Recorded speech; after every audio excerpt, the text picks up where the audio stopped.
The mainstream media are ramping up their attacks on President Trump, suggesting he's now suffering from a dangerous mental illness. And the media aren't the only ones questioning his sanity. More than 800 mental health professionals have formed a group called Duty to Warn. Their mission to warn Americans that Mr. Trump must be removed from office because he's dangerous. Joining me now to defend those accusations is psychologist and founding member of Duty to Warn, Dr. John Gartner. Have you evaluated the president face-to-face? No, I haven't, but I don't need to evaluate the president face-to-face. How do you not need to evaluate someone if you're going to diagnose their mental health? Actually, a personal evaluation is the least statistically reliable way to diagnose someone. We actually can diagnose people much more reliably by their behavior and by reports of people who know them well. And so we know that if Donald Trump literally means the things he said, then he would be psychotic. What reports of friends that know President Trump well have you relied on? Well, I'm actually working a book on Donald Trump's tweets right now, and just using his own words, if we believe the things that he says... So you're not relying on any of his friends, you said? I haven't interviewed any of his friends. Okay, but you just said that's one of the ways that you diagnose someone. Well, we have reports from, for example, his biographer, multiple biographers. In other words, we can read the reports. Authorized biographers or unauthorized? Well, actually both. Okay. You're saying you diagnosed the president as psychotic through his tweets. Would you like to explain that? Well, there's one of two possibilities. If he actually believes he had the biggest crowd size and he was tapped by Obama, these are classic grandiose and persecutory delusions. The other option is that he's a psychopathic liar. Okay, what do you think the president's lie is, and how does that make him psychotic? Well, I'm saying that actually he suffers from something called malignant narcissism, where he is both a liar and has paranoid, persecutory ideas. What has he lied about? Well, that's a long list. Can you name one thing? Well, what we're talking about is crowd size. What about the 3 million immigrants that were bused to New Hampshire to fake the vote?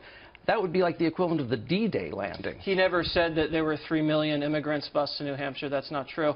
Malignant narcissism, that's interesting. So you are equating him with Adolf Hitler, if I read that correctly. Right. Don't you think that's irresponsible for you to do that as a trained professional? I think it would be irresponsible not to. You know, I was raised with the phrase never again, meaning if you see a Hitler-like leader, even if it's a Hitler-light rising, you need to say something. So how is Trump comparable to Hitler?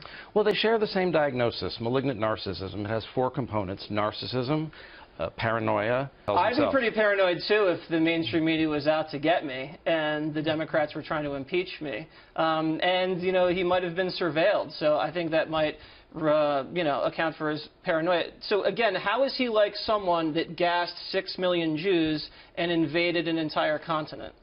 Well, he has demonized minorities. How's he done that? Well, he's demonized immigrants. He's demonized Muslims. How has he done that? Because he wants to build a wall to protect Americans from illegal immigration, narcotics, and gangs? Well, he's demonized Mexicans, saying they're rapists. He said some rapists come across the border, and that's true if you look at the statistics. Doctor, I understand your diagnosis, and I'm looking here. The Goldwater Rule states that mental health professionals aren't allowed to diagnose public figures that they haven't evaluated. So you're violating the Goldwater Rule, and you're actually possibly the one that might be having delusions of grandeur because you think that you are going to save America from Donald Trump, and I just don't think that adds up.